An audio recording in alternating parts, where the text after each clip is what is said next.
Bem-vindo ao podcast Minha Lição de Hoje.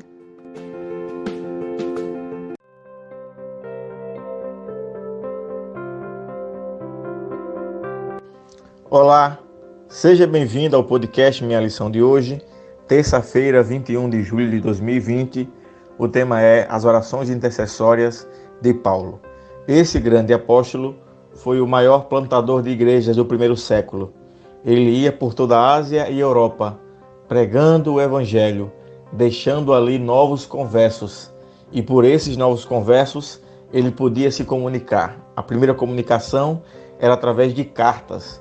E nessas epístolas, Paulo enviava as orientações que Deus ia lhe dando para que aquelas igrejas pudessem continuar crescendo de maneira saudável. Mas também Paulo orava por essas igrejas. Paulo clamava a Deus e intercedia para que Deus guiasse essas igrejas a continuarem crescendo e pregando o Evangelho. A igreja de Éfeso, Colossos e Filipos, ele orou nominalmente, uma por uma. Ele também costumava orar nominalmente por seus companheiros no Evangelho.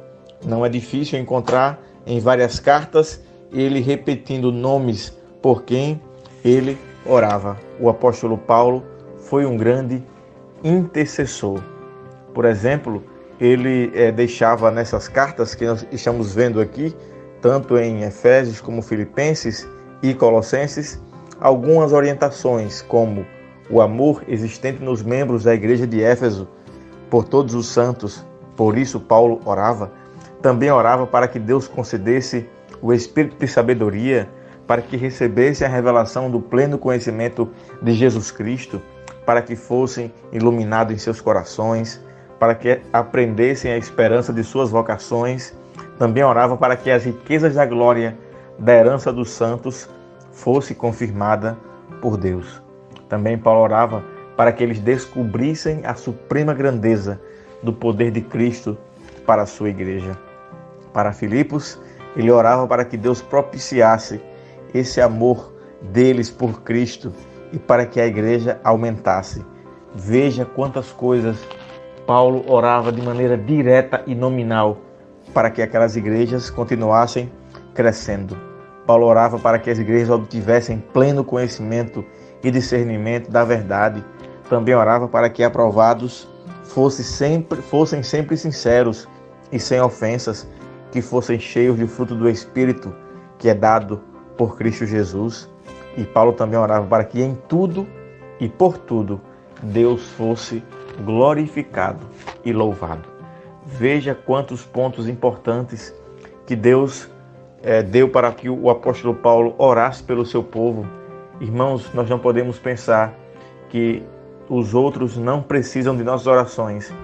Nós precisamos clamar a Deus para que Deus envie e dê sabedoria para todas as pessoas, especialmente para aqueles que conheceram a fé através de nós. Ore por seus filhos na fé, pessoas que você trouxe para a igreja, que pregou o Evangelho, que talvez hoje estejam afastadas.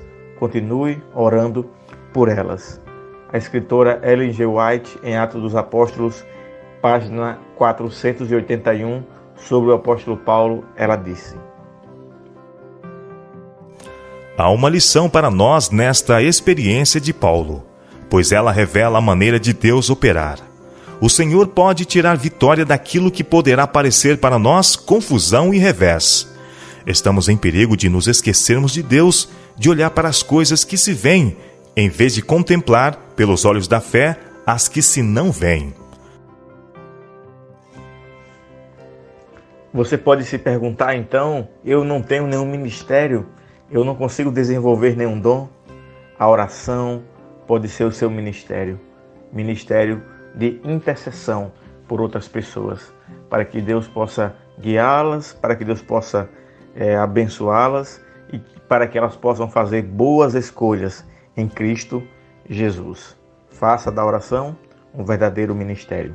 Que Deus o abençoe e até o próximo podcast.